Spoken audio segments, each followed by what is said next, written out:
आज खूप दिवसांनी लवकर उठले होते आणि सकाळी लवकर उठायचा खूप कंटाळा येतो, पण कसं तरी उठले. कारणच असं होतं, कारण मला दुपारी लवकर घरी यायचं होतं. उठले, ब्रश केला, तोंड वगैरे धुवून घेतलं आणि केस खूपच माझे खराब झाले. त्यामुळं आवळा पावडर प्यायला चालू केले मी.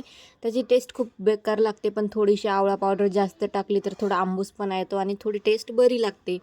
आणि बाहेर सगळा अंधारच होता. मग मी पटकन माझं आवरून घेतलं आणि सकाळी भूक लागली, त्यामुळे मी चहा चपाती खाल्ली आणि त्यानंतर गेले ऑफिसला.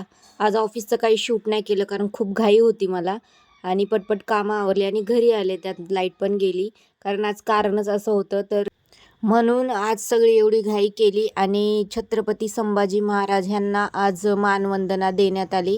त्यासाठी मी इकडे आले होते आज. तर कार्यक्रम संपन्न झालेला आहे. हा फुल ब्लॉग मी पोस्ट केलेला आहे. नक्की जाऊन बघा आणि चॅनलला सबस्क्राईब करा. भेटूया नेक्स्ट ब्लॉगमध्ये. तोपर्यंत बाय.